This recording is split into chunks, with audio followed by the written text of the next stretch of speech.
గురుగారు మరొక సందేహం. నాగరాజు గారు తిరుపతి నుంచి రాస్తున్నారు.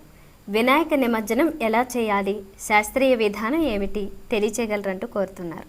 నిమజ్జనం ఆకాశస్యధిపో విష్ణు జలరూపో వినాయక అంటుంది తంత్రశాస్త్రం. సూర్యనారాయణమూర్తి, శ్రీమన్నారాయణమూర్తి, పార్వతీదేవి, గణపతి, ఈశ్వరుడు, ఈ ఐదుగురికి కలిపి పంచాయతనం అంటే పాంచభౌతికమైన మన దేహానికి పంచభూతములకు 5 దేవతలు కూడా ప్రతీకలు.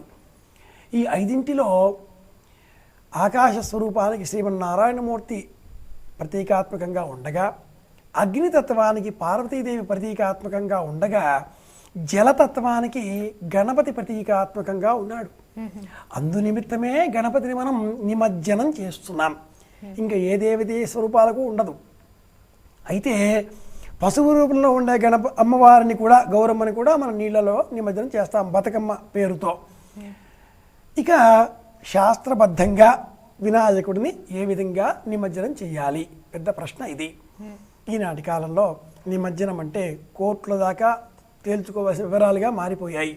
భక్తి బాగా పెరిగిపోయింది మనలో. భక్తిలాగే ఇంతింతై వటుడింతయి మరియు తానంతే మన భక్తిలాగే.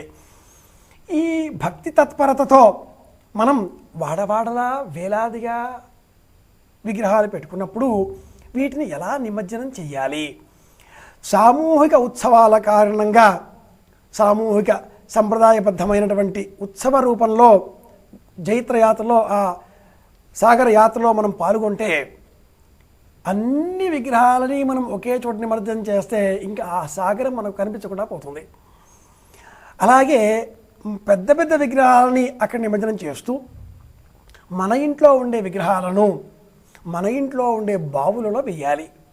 బావి లేదండి, బోరు మాత్రమే ఉంది అనుకుంటే ఒక బకెట్లో నీళ్లు నింపి మనం మన ఇంట్లో ఉండే వినాయకుడి దగ్గర పూజ చేసి దీపం వెలిగించి, లేదా ఒకవేళ అఖండ దీపమే ఉంటే ఆ జ్యోతిని పెద్దది చేసి నైవేద్యం సమర్పించి, గచ్చ గచ్చ సురశ్రేష్ఠ స్వస్థాన పరమేశ్వర యత్ర బ్రహ్మాదయో దేవ తత్ర గచ్చ గణాధిప, ఈ శ్లోకం చెబుదాం. గచ్చ గచ్చ సురశ్రేష్ఠ స్వస్థాన పరమేశ్వర యత్ర బ్రహ్మాదయో దేవ తత్ర గచ్చ గణాధిప అని చెప్పి ఆ గణపతిని కదిలించి అలా అమాంతం గణపతి విగ్రహాన్ని చేతబుచ్చుకొని మన ఇంట్లో ఆ బకెట్ నీళ్ళలో కూడా మనం నిమజ్జనం చేయవచ్చును. ఏవైనా నీరే అవుతుంది. ఎప్పుడైనా మనం గోదావరికి వెళ్ళి ఉంటామో, కృష్ణకు వెళ్ళి ఉంటామో, తుంగభద్రకు వెళ్ళి ఉంటామో, పెన్నాకు వెళ్ళి ఉంటామో, అక్కడ నీళ్ళు తెచ్చుకుని ఉంటామో కదా. ఆయా నీళ్లు ఇంట్లో ఉంటే ఈ బకెట్ నీళ్ళలో ఆ నీరు కొద్దిగా వేసి అందులో మన వినాయకుడిని భక్తి ప్రసరంగా మనమే నిమజ్జనం చేద్దాం. ప్రశాంతంగా ప్రదక్షిణలు చేద్దాం. చిన్నారి పసిబాలలకు, పిల్లలకు అందరికీ కూడా నిమజ్జనం ఇలా పవిత్రంగా చేద్దాం అని చెబుదాం. ఇందువల్ల కొంత మనం సమాజానికి మేలు చేసిన వాళ్ళం అవుతాం, పర్యావరణ పరిరక్షణకు కూడా తోడ్పడ్డ వాళ్ళం అవుతాం. ఈ రెండింటితో పాటుగా భక్తి ప్రపత్తులతో ఏ విగ్రహాన్ని మనం అర్చించామో ఆ విగ్రహాన్ని సభక్తిపూర్వకంగా నిమజ్జనం చేసుకున్న వాళ్ళం అవుతాం. వీరు కుదిరితే సాగర యాత్ర, నదీ యాత్రలు ఏవైనా చేద్దాం. కుదరని పక్షంలో ఇలా చేసుకోవడం ఇది కూడా శాస్త్రబద్ధమే. కావలసిందల్లా కూడా భక్తి ప్రపత్తులు. రెండవది గచ్చ గచ్చ సురశ్రేష్ఠ అన్న శ్లోకం చెప్పడం.